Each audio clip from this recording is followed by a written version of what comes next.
Hey guys, welcome back. Reese and Ben here at Pursuing Knightly Arts. In today's video, you're going to be seeing part 2 of Dr. Tobias Capwell's lecture on Not Just a Matter of Taste. Check it out now. I see a lot of familiar faces from last time. Most of us were here last year, but not everybody was. So this is really a continuation of what I said last time. And a lot's happened in the year since I last spoke about this. So I can report on the progress and so forth. But really I'm talking now about how I'm trying to put the principles that I talked about last time into practice. You know, it's taken 25 or 30 years to learn how to do this, and I'm trying to make use of that rather than just make the same mistakes. But just to recap and summarize briefly what we talked about last time. As I said, I'm doing this for close to 30 years now, and in that time I've built a lot of different armors for myself with a lot of different craftsmen for a lot of different jobs. And really, as I've studied 15th century armor as a historical discipline, I've become increasingly aware of how specific the design can be. That even with the generic term of field armor, the armors we regard as being for war, and we put all the specialized tournament equipment to one side, there's still a lot of variation depending on how you expect to fight, who you are fighting, in what topographical conditions, what are the cultural fashion pressures on the functional equipment. There's all sorts of things that determine what it looks like and how it works and so forth. And my point last time was ultimately that, of course, there are these principles of mobility and protection. And this is an inversely proportional relationship. So if you want more protection, you have to pay with mobility by losing it. If you want more mobility, you have to pay by losing protection. And you can't have the maximum of both. Maximum protection is locking yourself in a post box and not going to the battle and not being able to move at all. If you want to be able to walk around, needless to say, fight, ride a horse, whatever, your protection has to be below 100%. And it's this very, very specific, balanced relationship. Sometimes certain styles have a very purposeful imbalance. They will weight it very heavily towards protection, and they are willing to pay the mobility cost. Other times the mobility is more important, so you pay the protection loss. You do that purposefully, and you understand what you're doing, and you have a good reason for doing it. And I realized that I need to do that more. I need to pay more attention to that as a practitioner. And for a long time, years ago, we had this idea that it's field armor, and whether you wear an Italian one or a German one, it's just what it looks like, man. It's whether you have flutes or not, and it's all kind of the same thing, and it's just personal taste. This is why it's called, this is where the title comes, this is not just personal taste. An Italian field armor is a totally different beast than a German field armor, and sometimes there's gray areas in between, but it's all related to what they're doing and how they're fighting and what their attitude is. So I always stand with one foot in the world of in the academic world and the other foot in the world of the practitioner, and those two have a lot to offer each other. And there's huge benefit if you can make your library work, work with your physical training. But it's not always so easy. It's hard to live in both worlds at once. And I find myself often split, and I live in this world and then I live in that world. But really getting them to fuse together and to really work together as well as they should is actually really hard. And I've done a lot of really stupid things with my armors. And what I thought was the right thing to do when I should have looked back at my academic work or my academic work has suffered because I just didn't have the practical element on it so much. And it's been a long journey. But in building different armors of different styles and learning about what it's like, you know, to ride in a jousting armor versus an English one versus an Italian one versus a 14th century one or a 16th century one or whatever, it starts to get a bit of perspective, and you understand the range of difference and why all of that might be. And just for fun,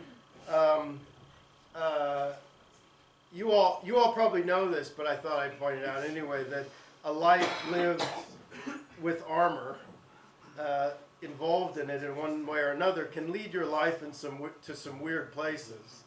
And you can find yourself in some strange situations that most people can't ever imagine.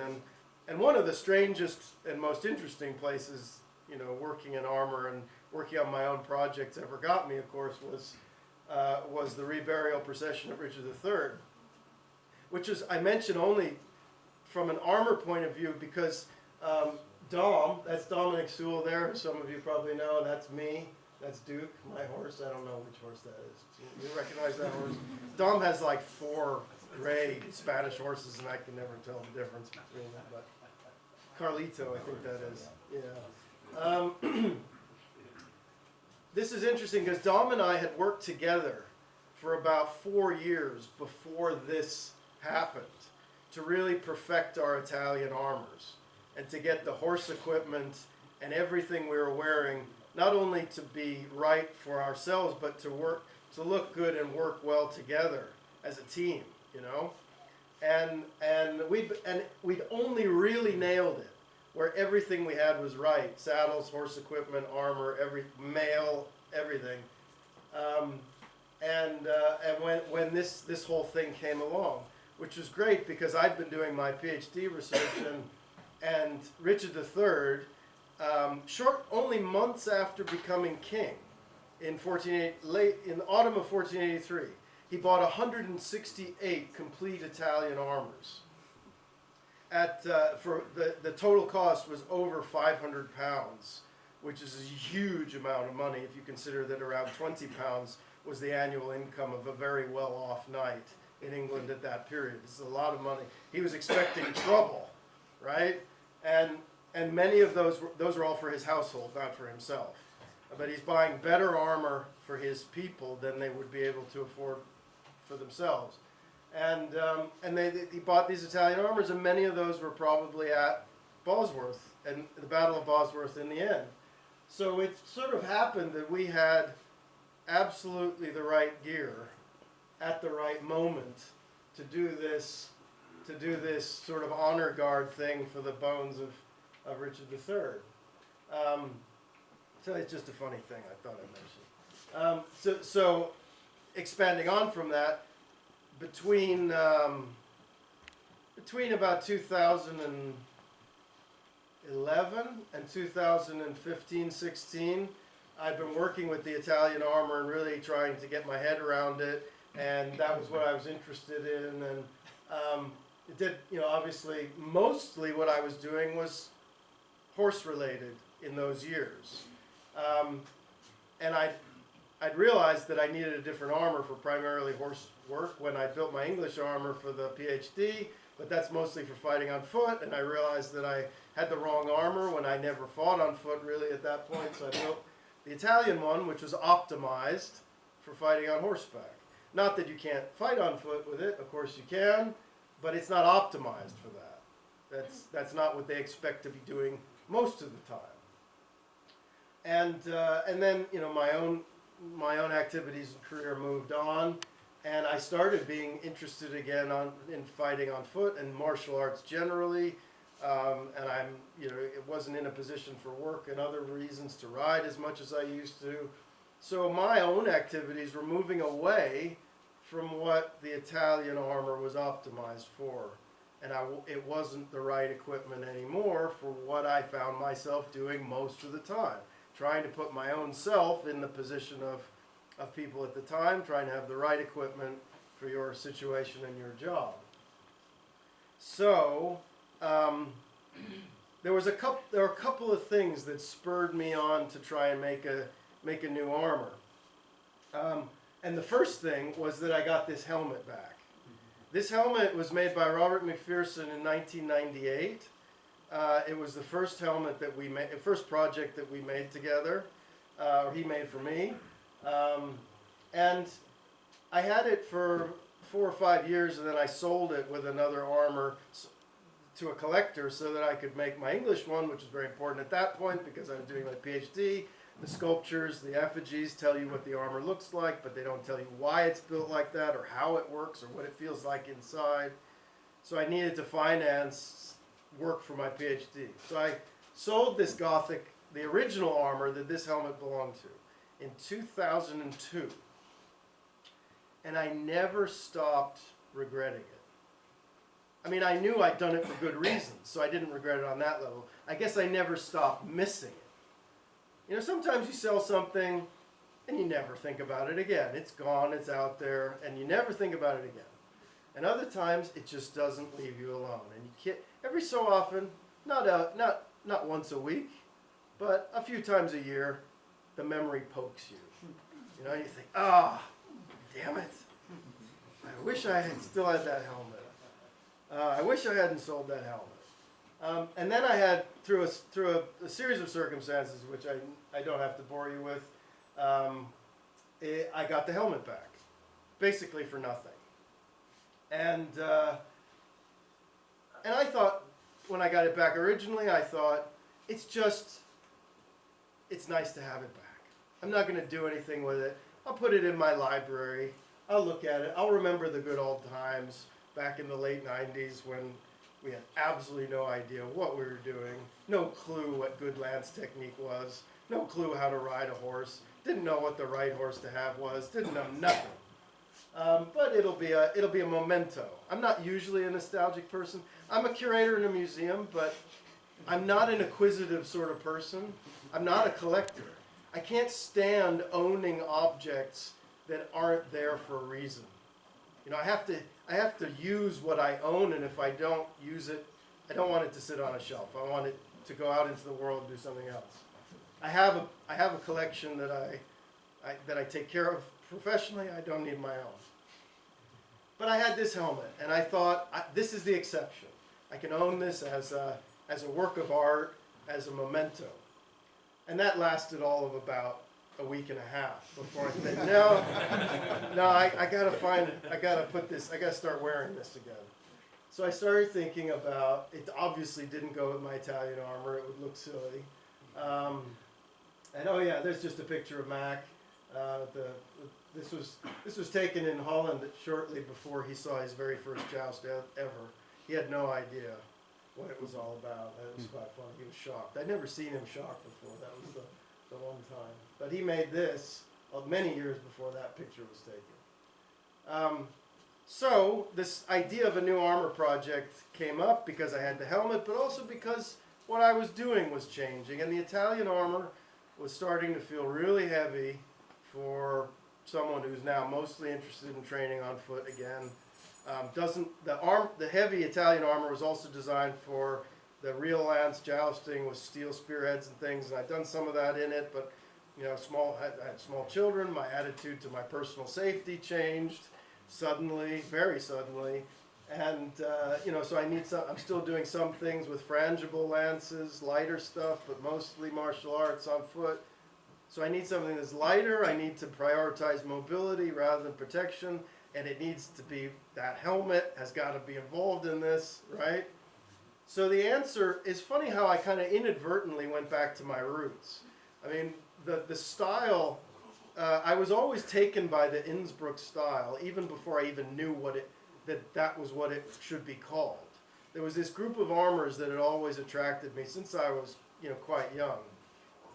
And I kind of went full circle with this project because Coburg Castle was the first point of reference for this project. And you know, some of you have been there, and most of you have seen the pictures. And I really went back and looked again at one of my favorite all-time armors And I never really understood why it was a favorite or what attracted me to it. But it suddenly started to feel like a lot of things were falling into place. And when I looked at it again, we're focusing on this one here now. When I looked at it again, I realized this was exactly what I needed to build. It was exactly right for me functionally, but it also stimulated my academic curiosity, because the Innsbruck style is very small, it's very localized. Initially, there were only a couple of masters working in this style, and they trained the next generation who would go on to become court armorers to the Emperor Maximilian.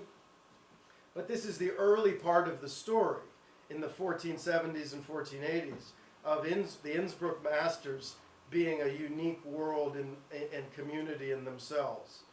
And it isn't as simple by any means as German armor, but without fluting. There's some other, this is sort of that, but there's some other interesting things going on. And this armor also interested me because on the one hand, it's completely homogeneous. What you see here is exactly what was made for the original owner, Gaudenz von Match, the Vogt of Match, the master of Coburg, one of the most important members of that family. He was a military commander in the service primarily of Archduke Sigismund of the Tyrol, although he did also work as on a mercenary basis for the Duke of Milan in the 1470s and married the daughter of a very high-level Milanese diplomat. So this is interesting because there's a person there. You know, and Lois talked about this a little bit today, where you don't just pay attention to the fighting and the equipment. You got to understand the mindset. What was important to these people? What were they trying to achieve? And when you can get into their heads as human beings a little bit, so much of the armor starts to make more sense, because you can put yourself in their shoes a bit. You know what challenges they were facing and what pressures they had to respond to. And so having an armor that is not only homogeneous, all the pieces are marked by the same armor, the decoration, it's subtle but it's there, it all matches. This is what he wore. Gaudenz was the commander of the imperial army at the Battle of Caliano against the Venetians, where Roberto de San Severino famously got killed, chopped and stabbed and drowned, and all sorts of bad things happened to him. But Gaudenz was on the winning side for the Archduke, who wasn't present. And Gaudenz fought in that battle. He fought in the front lines. And it seems inescapable to me that he wore this armor at the Battle of Caliano. One thing I didn't realize fully until I went to see this armor and take it apart and look at it closely last April was how absolutely covered in battle damage this armor is. I mean, it's shocking. It's shocking that it's been hit so much, and yet the damage is not catastrophic. You know, it stood up really well. It's got axe blows or halberd blows cutting in to the reinforces and the neck guards. It's got pike or spear or sharp pointy whatever thrusts to the breastplate. It's got bec de faucon-like blows to the helmet. It's just everywhere you look, you see damage. Really, really remarkable. But it did its job. He wasn't hurt in the battle. He got hit a lot, but he wasn't hurt at all. And he won. And he was also, interestingly, at the battle, he was exactly my age. Very, very precisely my age as now. I'm not going to tell you what that is. Just take that and work it out for yourselves. He was a little bit taller than me, but not very much. And he was a little bit bulkier than me in the belly than me. But we were really, actually pretty close in size. So we know a lot. This is very interesting. We can get into the head. But also, there's obviously stuff missing. So for me, it was a really stimulating challenge to come up with a really good sense of what the missing pieces should look like. And how do we really get ourselves into the style to follow, not just, well, there are 6 other gauntlets like this, so they probably look like this, but what is this style about, and what are they trying to achieve artistically, visually, functionally, and what are the best answers to all of that? And you know, there's places where some bits are slightly missing, and I'll talk about it. So we set off, you know, to complete this armor. When I spoke to you last year, a year ago, I'd finished at that point the cuirass and some different shoulders, but I hadn't done the legs yet, and I hadn't done the arms and the gauntlets and everything. So, and I hadn't been back to Kerberg. When I talked to you last time, I'd been working from photographs. It was only when Fred Ryle and I went to Kerberg in April and looked at this armor properly that the project really opened itself up. So let's start at the bottom and work our way up. This armor was made in the Tretzos workshop. It's probably the work of either Christian or Andreas Tretzos. Andreas. The Tretzos were actually the Tretzos from Milan. And the Tretzos moved to Innsbruck and set up an independent workshop somewhere in the middle of the 15th century. And a generation later, in about 1480, they are now, you know, Austrians, or they're naturalized. And their mark is a little 3-leaf clover, and it's really recognizable when you see it. So the legs. The first thing I thought when I looked at these legs, especially when the cuirass is taken off and you can see the whole leg really nicely, is how anatomically sculptural the cuisse is. It feels like the cuisse has just as much anatomical form as we expect from a greave. You know, and you know, the greave obviously has to fit like a stocking and has to follow all those difficult muscular curves. But here, the cuisses seem to have an inordinate amount of anatomical sculptural form. And that was very interesting to me. I'd had German armor made before, way back when, but I'd never had a pair of really high German cuisses that come much higher up on the body than a lot of other styles do. And the Innsbruck masters came up with a very precise and interesting method of articulating the top of the leg, which is necessary when it's that high. There you can see what's going on there. It's as Germans usually do. It's a combination of internal leathers and sliding rivets. But you have these extensions that give the slide more travel, but still keep a nice a nice overlap, and the internal leathers and everything. It's just kind of a distinctive mechanism to look at. And this kind of internal construction is also a really useful way of tracking the pedigree of a particular school of armor making.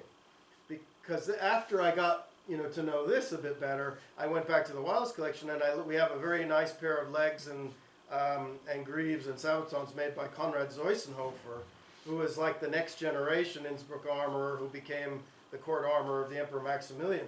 Zeussenhofer was trained by the Tretzos, and he builds this leg articulation in the same way. Exactly, not quite exactly, but pretty much the same. So you can see people learning. This is how you build these high legs, and also that they're very plain and just straight cut at the top. There's not a lot of fanciness in the way the lames are cut, and that's something that Zeussenhofer carries on also, which is interesting. There's the whole leg. Also, this is where the meaning is always in the funny little details. So I often make a big deal out of funny little details, And I mean, I think you'll all be sympathetic to that, but when I give general lectures to museum visitors and things, I'm always worried they're going to start glazing over and think I'm weird for talking about one little hole or one little rivet or whatever. But the meaning is in the details. And one really important thing about Gaudens's leg armor is that there's no demi-greave. There's no longer bottom lame on the cuisse that interfaces with the greave, right? So he's just got the two articulation lames coming off the main Pauline plate, and you can see he's got a keyhole slot. He's then got a round hole for a locating pin, and he's got a strap around the back of the leg. And the strap is no longer there, but if you look inside, you can see there's a hole there, and there's a hole on the other side for the strap around the leg. So they're attaching all of that on just that second narrow articulating lane. This is the deletion of the demi-greave is a really, really important detail. And this project kind of woke me up to that. And then I went and looked at my other work on Western European armor, on English armor, and on armor in Flanders, and how Italians were influencing Flanders, and Flanders was influencing West, and the demi-greave disappears there at a particular moment also, later than this, but not so much later, kind of more or less around the same time. So that's an important thing, and this is one of the keys to what they are trying to achieve kind of holistically and artistically with this style, but we'll get to that. Now, now the strap is missing, but if you follow where the strap would travel from the position of the holes on the leg, the strap goes up here somewhere. And hey presto, look, there's a plate missing from the top of the greave. The greave, you can see the little articulation holes there? And it's got this nice little bit of bracket cut decoration. That's not the top edge of the greave. There's supposed to be a plate above there. Who knows why they're not there anymore? Maybe Gaudens found them to be a little bit uncomfortable, and he told someone to get rid of them, and I'll wear the greaves like that, it's fine. But and then they added these loops later. So you've got somewhere to put that strap coming around from the front. It's too low, and you have to make the strap go down at a funny angle to make this work. And this is later. This shouldn't be there at all. It should be strapping up there.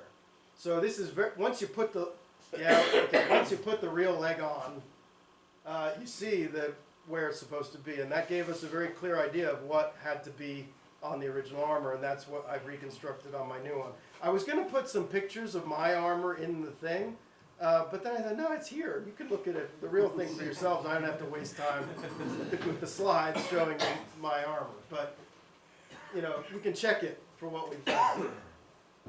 So then, the cuirass.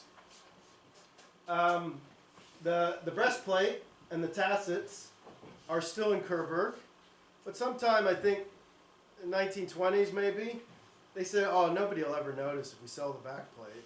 Just keep it against the wall. And a couple of backplates over the years have disappeared, and not the only collection. The selling of backplates, because it looks fine on the wall, is a thing, and you see it a lot in many collections.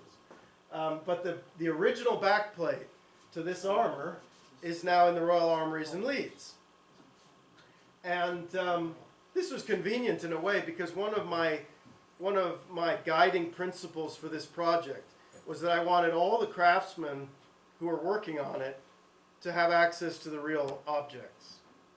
And this was a good thing to build, because I was working with armorers in England, and the backplate is in Leeds. We can go look at that.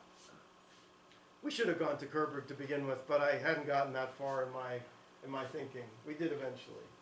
So this backplate for a long time was in the Royal Armouries, and nobody knew it had anything to do with this armor.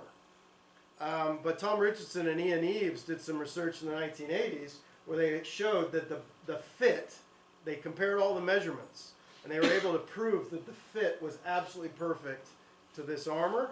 They were able to prove that the decoration, it has these subtle pairs of engraved lines along all the edges Yeah, Roman? Did the breastplate have the same line on the waistline, the same decoration? Yes. No, it doesn't. It doesn't. No, it doesn't. Oh. But it has all these engraved lines. Uh-huh. And maybe they didn't do it because it's covered by the waist belt when you do it up, yes. whereas the back isn't, so you need something there. I don't know. Probably, I guess. But then the great thing was actually it was Karen Watts, the former armor curator there, who discovered that this is marked. Nobody had ever realized that this actually has the same mark as all the rest of the pieces of the armor, because it's under the shoulder strap, and nobody had lifted the strap and looked at the metal underneath. But there's the mark. It's there. There's absolutely no question. It's not beyond reasonable doubt. It's beyond all doubt that this is the backplate to this armor. So we went and looked at it. Dave Hewitt, who made the cuirass, and I went to look at it. It's not on display. It's in the reserve, and it, it was nice to have a good look at it. There's some interesting things about this. This is also a piece that had a longer lifetime. It was probably made in about 1480, 85, but it had a longer lifetime than that because you can see at some point later they cut these notches in, and these notches come in about 1500, and they have notches on the front on the breastplate as well, and it's about getting a really super close fit at the sides, so you're like, your fat isn't sticking out the sides or whatever, I don't know. And sometimes if you make a cuirass that pushes in the sides of your torso, it can be a little bit tight and kind of uncomfortable feeling. And they went through this phase of trying to cut notches out to give your corpulence a little room to breathe or something, I don't know. It doesn't make sense, and it didn't last very long. It's like a 10-year fad that comes in and goes out again. But they cut those notches in at a later date. So we felt confident that this wasn't part of the original backplate, so we didn't put them in. Then, arm defenses, shoulder defenses. As you can see, the original, the Gaudens armor we're working from has asymmetrical pauldrons, optimized for fighting on horseback, but Gaudens was clearly fighting on foot with them too, at Caliano at least. This is another Innsbruck armor. This is marked by Hans Prunner, who is also a collaborator with the Tretzos and like a next-door neighbor, master in his own right, but he worked with the Tretzos. He had some kind of relationship with them, whether he was trained by them and then went off on his own. I think that's the case. Anyway, the Prunner style is like is very, very similar to the Tretzos. They have this community that's all on the same wavelength, and his is he's developing it a bit towards the beginning of the 16th century, but it's very, very congruent with what the Tretzos are doing. This is a smaller armor than the Gaudens one. It's for a slimmer person, but it seems to be at the same period or slightly later than the Gaudens one. So it's been attributed to Gaudens, but I don't know how he could fit in this one if he needed the bigger one at the same time or even earlier. So it's a puzzle. Who this is, I don't know, really. But it's another closely comparable armor, in the same family collection. And this is one of the paramount examples of the other style of shoulder defenses that is current in the Innsbruck style. And of course, the rest of Germany knows about this kind of thing. This is, it's not rocket science, but this is the Innsbruck take on the idea of a spodler that only covers the cap of the shoulder and doesn't have extensions overlapping with the breastplate. And then, because that gives you great mobility, and that's what it's all about. You've made the sacrifice of not having big shield-like plates fore and aft. But you still need to reinforce the frontal at the least, as otherwise you've got a big nasty gap right in the middle of your shoulder. And generally in a lot of mounted fighting with the lance or whatever, if you don't get hit in the face, you're going to get hit in the shoulder.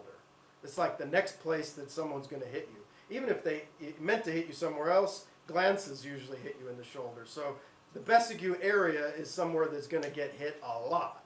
And the Bessigue, I've always thought, I love these things. The Bessigue is like the one exception to the inverse proportional rule.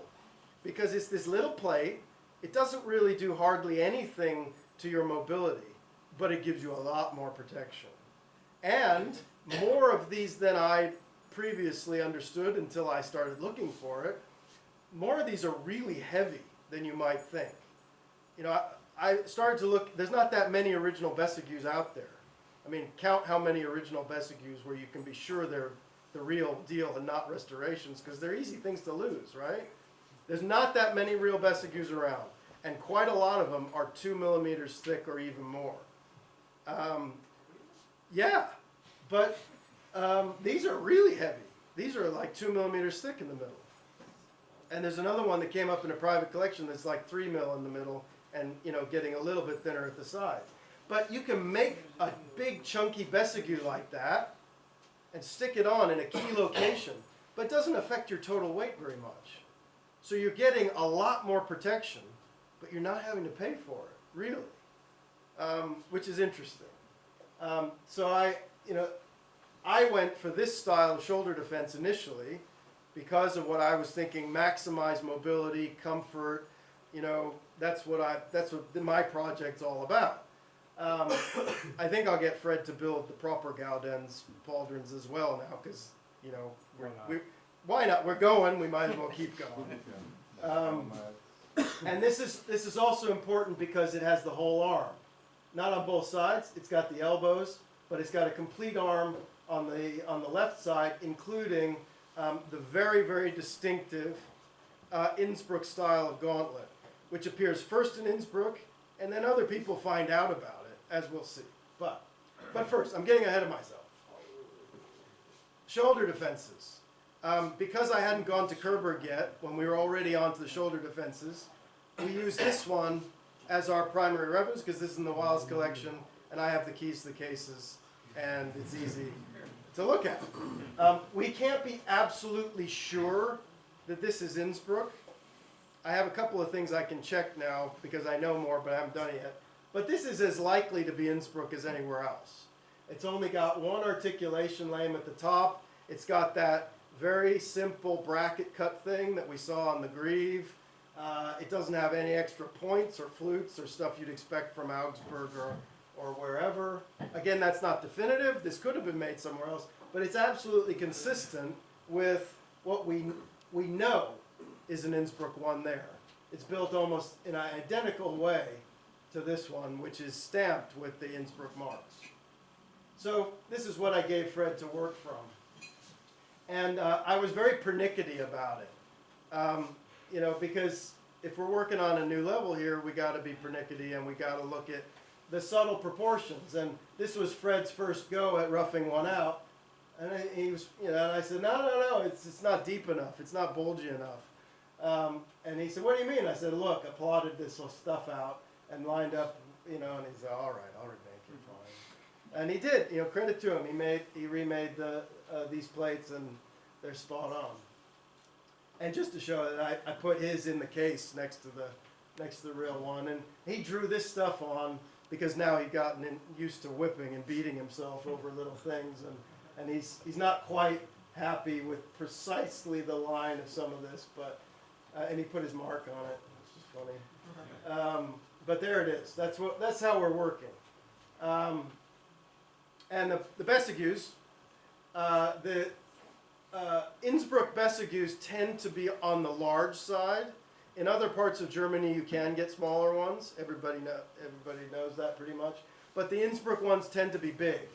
The ones at Kerberg are big and heavy, and they tend to have this this sort of corrugated up and down inverse V cross-sectional sculpting going on. This is one by a different Innsbruck armor in the Metropolitan Museum. This is really big, actually, and again, very thick and heavy. And these are mine. You've seen me bobbling around in them today. They're big. They've got that same construction. They're just not cut into the little bracket things, and they're looking more sort of star-shaped rather than flowery. But you know, this is pretty common in the artistic sources. I mean, it's one of these things that maybe you don't see until you're looking for it. And once I started looking for it, I started seeing it around quite a lot. And the Bessicues were made for me by English armorer named Bill Radford. Yeah, part of this armor is that I'm wearing the work of like 6 different armorers because I needed it done fast, and different people are available at different times and so forth. So then, elbows. This is another Innsbruck armor. This is by Hans Brunner. This is a really important one because it is precisely datable. This was made for the Emperor Maximilian's son, Philip the Handsome, who was Archduke of Burgundy, and then he became King of Castile before he got poisoned later in life. But this is made for him when he's 10 years old. It's little, it's like this tall. And it's precisely datable to 1489 because Philip wrote a letter in 1489, it's dated, to his father saying thank you for the armor. So there's correspondence. And that's a really important for this. This is not a typical Innsbruck armor. This is a super fancy special Innsbruck armor that has a number of features on it that you don't ordinarily get. It is the first, as far as I know, first example anywhere in the world, earliest example of integrated sabatons and greaves. And that's important for all kinds of other reasons that need not bother us at the moment. Also, it's one of the few pairs of Innsbruck gauntlets that are fully enclosed, and it has little turning joints to make that work. But the main thing here is the counters. The proportional size of the counters is quite, comparatively speaking, small on Innsbruck armors. Some German ones can be a bit bigger. Western European ones can be a lot bigger. But the Innsbruck ones tend to be quite small in the rest of the proportions of the body. And on the other Innsbruck armor at Coburg, they're as small as they possibly can be and still work. I like these personally. These are another pair. Again, there's some Innsbruck armor that's more famous and more heavily published than other bits, and you know, I like to bring lesser known pieces to attention where I can, especially when they're as nice as that. And this is the parts of another Innsbruck armor at the Metropolitan. Again, you can see how big that Bessigue actually is. But the elbow here is the one I like, and again, keeping to the ethic of the armorers making the stuff have to have access to the original. Jeff Wasson in Long Island made the elbows, and he has access to the Met. So I said, Jeff, can you go and look at that elbow and make me some like that? He said, well, how big should they be? I don't know. Just make them like the real one. Let's hope that's good enough. So he just made exactly, you know, centimeter for centimeter what the real one is. And another one for the other side, obviously. And that's just for fun. That's the new counters in progress. It always, I don't know if I mentioned this last time, but whenever I see half-made or 30% made or 25% made armor in an armorer's workshop, when you see it in this state, and then you also know what it needs to look like when it's finished, I can't help but feel the deepest, coldest feelings of despair. You know? I just look at that, and then my head moves to how much work is going to be involved in making that into a finished piece of armor. And you know, I think it takes a certain kind of focus and determination to not just run screaming and never do it again. Especially helmets. You know, when you see a helmet start to get raised, you think, oh my God, when is this going to be an armet? I don't even want to know what it's going to take to turn this thing into an armet. So, gauntlets. As I said, the Philip the Handsome one has enclosed cannons with a little turning joint. But that's unique. The majority, such as they are, of the Innsbruck gauntlets are just a half lower cannon with the integrated metacarpal and hand plates. And that's it. And you have the one surviving Kerberg. There it is. That's a primary example, and you can see it on the armor there. Kerberg also has another one, which is disembodied. It's not associated with any armors. It doesn't belong to any of the armors that are there. It's just another one from random fragment that belongs to something that doesn't exist anymore. I really like this one. A, because it's lonely and in the back, and I'm drawn to that. It's how I picked pets when I was a kid.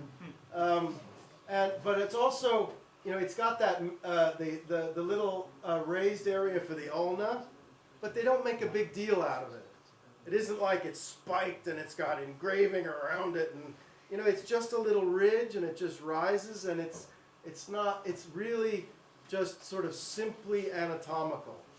It has to be there, but it's just there, and they haven't, belabored the point. So comparing the two, the one taken off the armor and the other one, was really interesting, and you can see subtle differences in their shape. And like here, the one that comes off of the armor has more work on the ulna, and this one's just simpler, and they both have a lot of travel side to side. I mean, we expect that of German gauntlets in general, but it's always fun to see when you have an original in your hands, and you can see just how much they move and how much they fall down. That's just, it never ceases to be exciting to play with. And of course, the big question mark in everybody's minds probably is, okay, if you integrate your lower cannon and your gauntlet, and you point it at the top, because they're all pointed as a lower cannon normally would be, what happens to your mobility? Aren't you suddenly worried you can't do this kind of thing anymore? What about holding a lance? Is this going to be a problem when you don't have much, you assume you don't have much rotational mobility? And so this is all, yeah, I'm wondering this too. That's why I want to build them and find out. And you can see some of the construction there. It's the sliding rivets. Those get you a long way if they're in the right place and they do what they're supposed to do. And the plates have the curvature front to back so that they can fall nicely.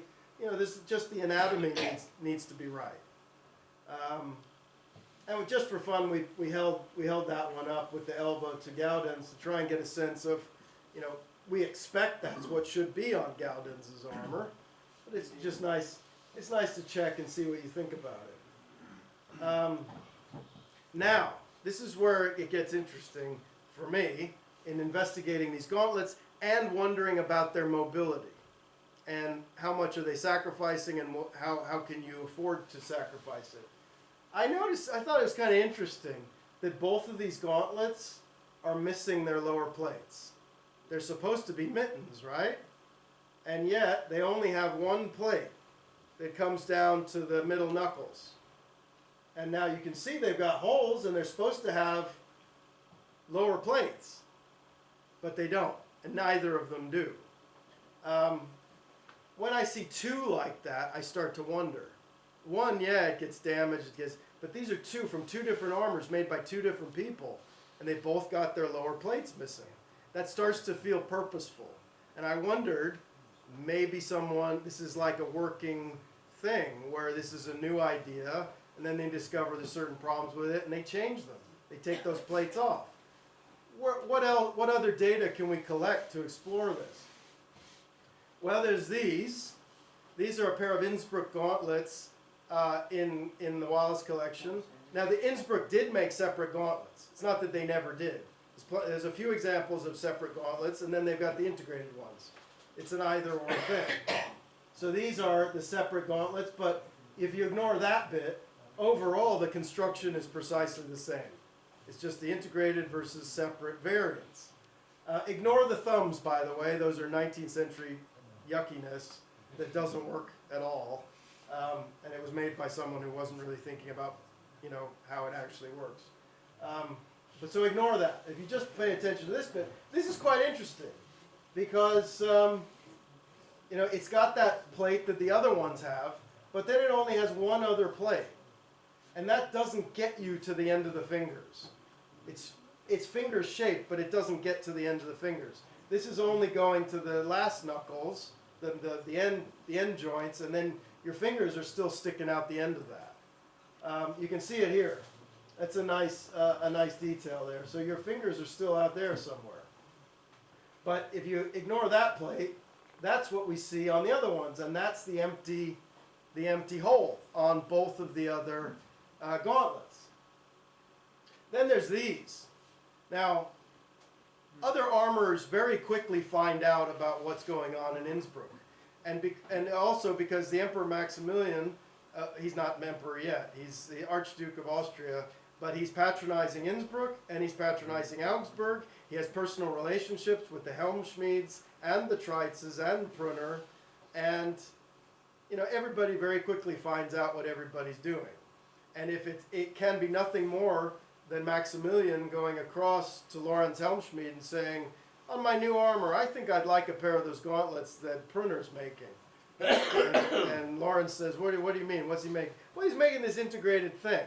So Lorenz then goes off and makes his version of it, which is enclosed and has lots of extra articulation names and very fancy, very nice, fluty, goldy, fluty, right? But hey, look, he's only got one finger plate on his.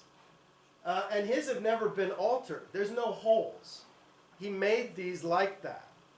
Don't you think that's significant, even though it's somebody else in a different city? Interestingly, he's made the fully enclosed thing, but he's not bothered about a turning joint. So he's doing something slightly different. But also he's got a line of rivets across that front plate, which means there's a lining band in there.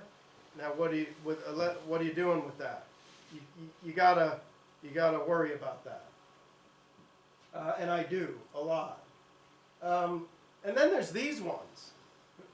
These ones are kind of half and half. You can wear them as separate gauntlets, or you can point them as integrated gauntlets. They've got the holes, but they also have a shape that's more like a separate gauntlet. But they're longer, more like an integrated one. Kind of interesting. These are in the Odescalchi collection in Rome. And Mario Scalini recently did a fabulous exhibition at the castle in Rome, and these were in it. Now these have two plates. Did I put a detail? No, I didn't. Ignore that for a second. These have two plates, but the first one's shorter, and then he's got another one to make up the length, but it's got a little bit of integration. But he's got the rivets across there. And again, there's no evidence that they were any different. So there's something going on here. Okay, I admit it. There's this one in the mat. It's still got all of its plates. It's a complete mitten. They did it. Fine. But the majority are not like that. The majority are either made as these little half knuckle things, or they've been altered retrospectively to be these half knuckle things. And this is all very interesting to me. Because it clues us into the functionality. Oh, there's the detail. And just for comparison, there you go. You can see what's going on there. There's also this one. This one is in Cleveland, and it's also a mostly full mitten. This is important because it's the only Innsbruck gauntlet, apart from the Philip the Handsome Child's armor, that's got a thumb plate. So we only have two Innsbruck thumb plates. And that's what you got to go on if you want to put thumbs on your armor. So that's what we did. So what's going on with this? I think it's always, one mistake. I have a bugbear about this for lots of reasons, but one mistake a lot of living history people make is that, they love what they do.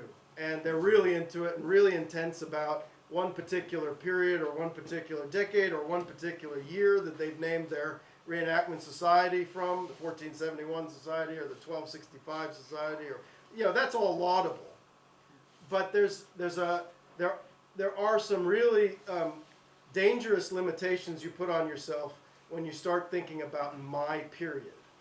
This is my period, and if it's not my period, I'm not looking at it. I'm not wasting my time with it. You got to look back and you got to look forward. You have the luxury of hindsight, so use it. The answers can be found sometimes in the future or the past. And so wanting to know what's going on with this Innsbruck mitten thing, you look a little bit in the future. And I do that because I have them in the Wallace collection, so I can look at them. It just so happens. These are a pair of Innsbruck gauntlets dating from about 1505. And they're built, again, with the half mitten thing. They have the rivets for the lining band, and they're made like that. And you look in the art, and hey, you know, sometimes they're just worn like that. There's no other plates. You sew your gloves into that lining band in the front, and that's just how you wear them. There it is. This is a detail from a painting of a sleeping soldier in Munich at the Alte Pinakothek in Munich, right? Sometimes they're just worn like that. But sometimes then you find other paintings of this kind of thing. We're now in about 1510, I guess. And hey, look, he's got mail mittens on there. Now we're cooking, because I like mail, and I've made mail since I was a kid, and I like to have more mail on my armor if I can. And this is very interesting to me, and this is also something you don't see so much. This is really interesting too, because the mail is going in different directions. You've got the mail going one direction here, and you've got the mail going in the other direction over here. So these are two different pieces of mail, and that tells you that he's wearing bifurcated gauntlets, boys and girls. Now, I've often been fascinated by the bifurcated gauntlets. They're again another of these things that you might not notice, but once you go out and look for them actively, you've got bifurcated gauntlets in your head, you start seeing them everywhere, all over the place. People are wearing them for all sorts of different reasons. I mean, soldiers are wearing them. You also get laborers wearing them. You get people wearing the, versions of them lined with fur because they're cold, but they still need some dexterity. Throughout the German lands especially, they're just like a universal thing. Sir? Motorcyclists. Yeah, I'm getting to that. In the 30s. Yeah, and not just the 30s. Now, bifurcated gauntlets are used for lots of things, or bifurcated gloves, or split mittens, or lobster mittens. You know who calls them that. They're still used for a lot of different purposes now. And they are all about balancing properties, just like we've been talking about. We're talking about balancing mobility and protection.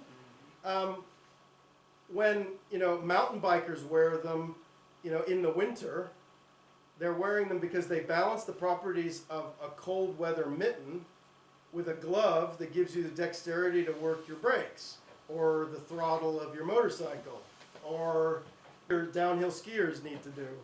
Theirs are slightly different, but it's the same idea. Here they're balancing the properties of protection and mobility in a different way. It's protection from the cold, because a mitten is warmer than a glove. So, but a mitten doesn't give you the dexterity the glove gives, so that's the perfect balance in between, right? And this applies to fighting as much as cold weather.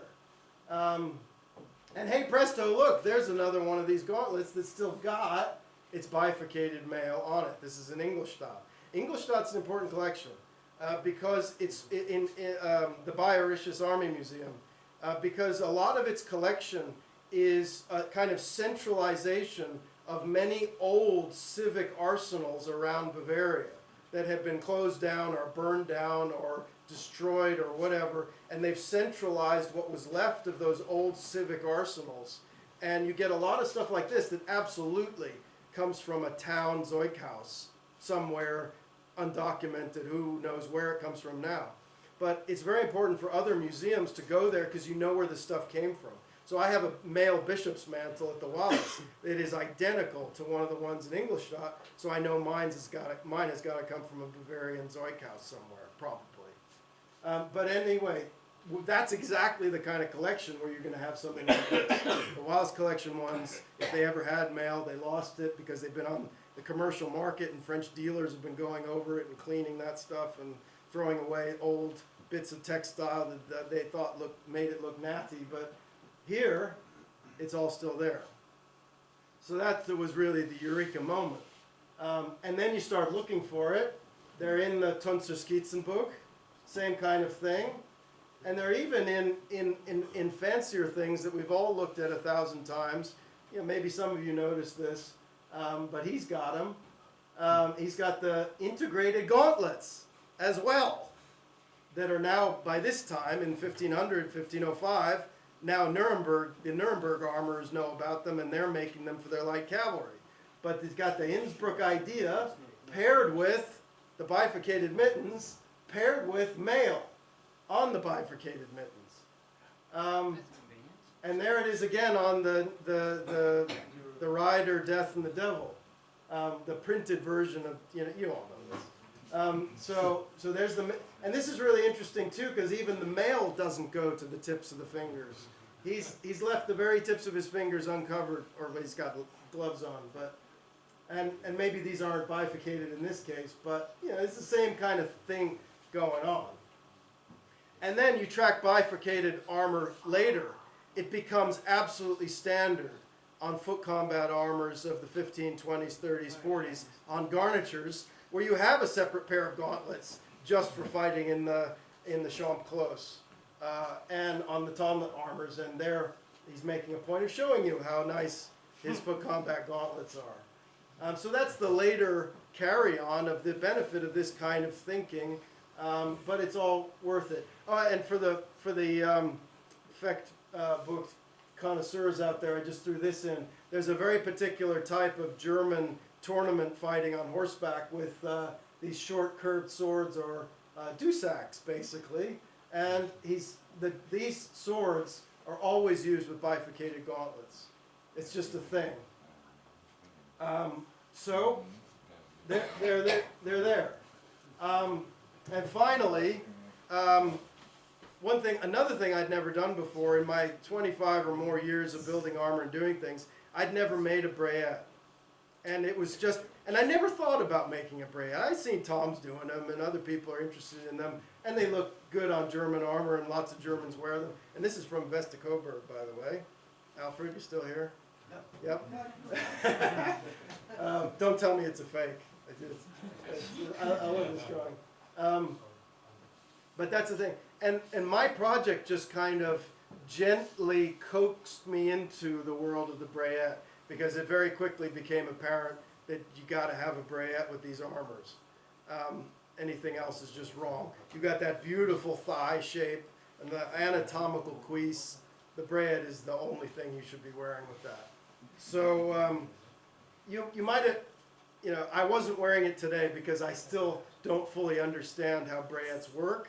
It's still a very new thing for me. I make all my own mail, link by link, and I found a brayette was a hard thing to make for yourself because you can't look at your own butt, much as you might like to.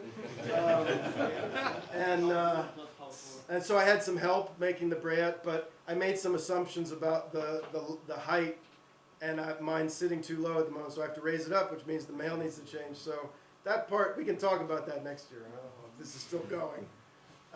So just in conclusion now, yeah, and just in case, because people, when you talk about brayettes, there's a lot of people who don't ride or anything, go, how do you ride a horse in a brayette? I get that from academics so many times. You can't ride in a brayette because you'd be sitting on mail. You're only sitting on about that much mail in the middle. And look, he's got one on, it's there. And he's sitting in the saddle just happily, as though that's how you do it. And I know people who've worn brayettes, and I have enough personal connection to people who've ridden in them to say it'll be just fine. But even if I didn't, I'd trust Dura. So then the legs and everything was finished just in time for its first field trial. Because this is all fine, but we got to get out and fight in this stuff, and we got to use it on horseback, and we got to start to do our job finally, the job that this is all designed for. So my first opportunity was the annual tournament, the invitational tournament at Gniew Castle in northern Poland. And there it is. It's a very nice hotel. They have masseuses in a spa in the basement now, which I made full use of, absolutely. And there we are. The entrance to the first round on the first day, it was 38 going up towards 40 degrees in July. For various reasons of timing, I'd never worn the armor before. I had never worn the legs. I'd never worn the arms. I'd worn the cuirass because I'd had that for a year, and the helmet, of course. But it's like, okay, this is a thing. It happens, you know. Arthur made a passing reference to people who do this. But straight out of the box, I've only been in the armor for like 2.5 minutes when this photograph was taken, and it all just. I never had an armor that worked so flawlessly straight out of the box. I mean, armor, you know, a good armor should always work well eventually, but there's always a fair amount of tweaking and adjustment. You learn how to wear it. You learn how you want to set things up. You learn which straps need to be tight, which need to be loose. It takes a little while, and I never had an armor that was almost perfect straight out of the box. There were little, of course, teething issues, and I got to fess up to those because this is a knowledgeable audience. You can see here there's a problem with the fit of the back plate. It's standing away too far. It needs to be a bit higher and a bit tighter, and the shape just needs to be tweaked. We've since mostly dealt with that. So it sits better, and also there's a bit of interaction issue here. This had something to do with sitting in the Portuguese saddle that I'm not supposed to be sitting in, of course. But you do the job how you can. But overall, the design, the thinking, and the preparation that had gone into it meant that it all just kind of worked. And there's a takeoff with a horse I'd never met before as well. You know, if you're going to do it all wrong, you do something wrong, you might as well do it all wrong, right? This is Jan, a Polish jouster, Jan. I think that's one of the first courses.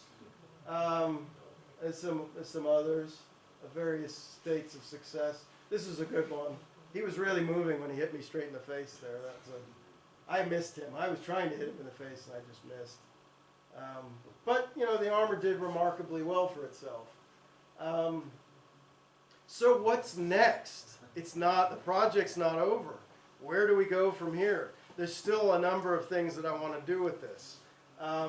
Foremost, nice though the McPherson helmet is, and it was kind of coincidental because this was made so long ago. But the shape of the sallet is as close as can be to Innsbruck ones.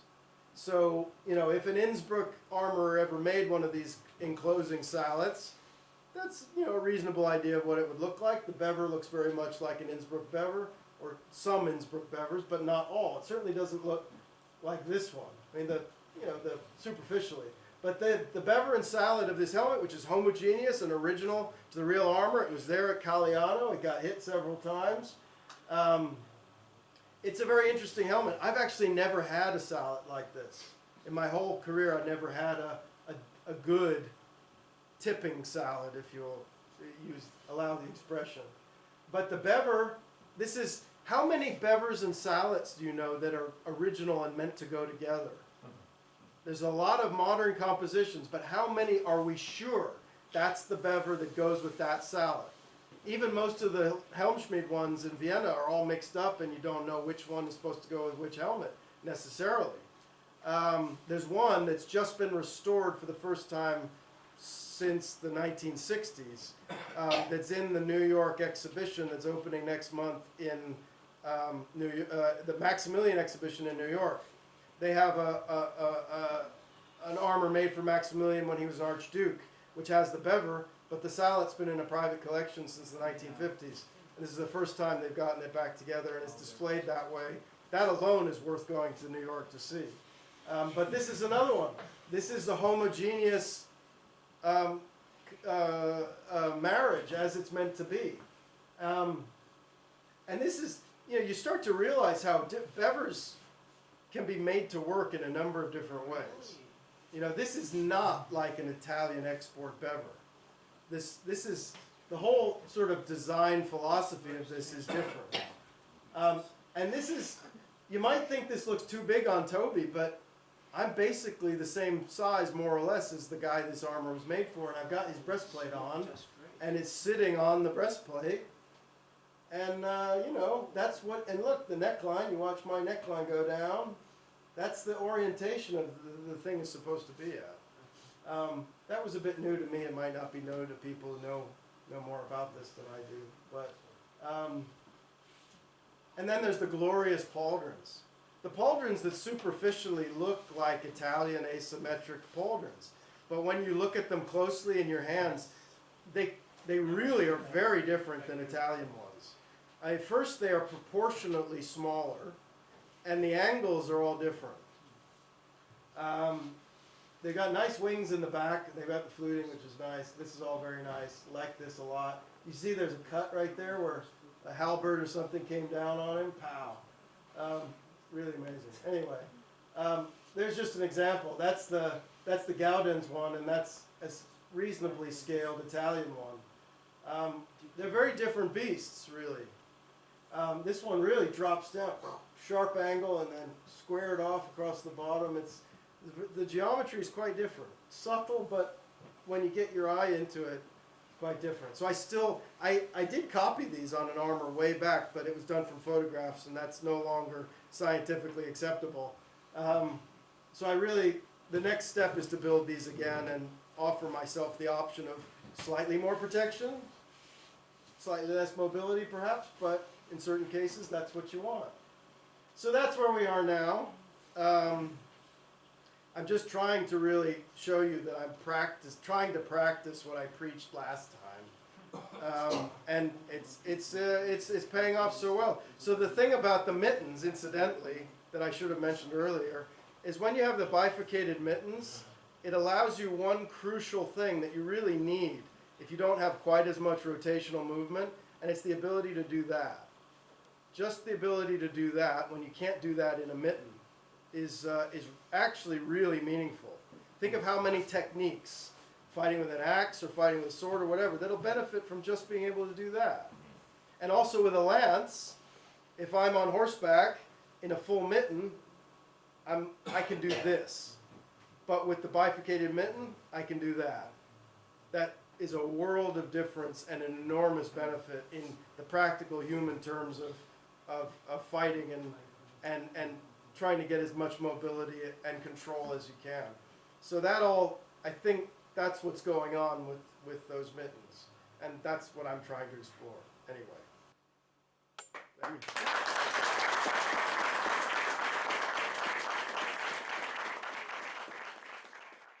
Alright guys, that concludes the video. Really hope you guys enjoyed it. It's been some time since the lecture happened. But 2020, of course, was a crazy year, and but we were very grateful to have the lecture on the channel. So, forward to this year, in 2020, the Harness Fitness Symposium has been canceled, so it's going to happen next year. But talking about it, Tobias Capwell is going to be there next year as well, giving another lecture, and it's just going to be awesome. Hopefully, get Ben there as well. So. But that concludes it, guys. Thank you again to Dr. Tobias Capwell for allowing us to feature this on the channel. Appreciate that very much. And a lot of really good bits of advice, even for documenting certain pieces of harness. And like, it's just always awesome to hear him talk about armor. So,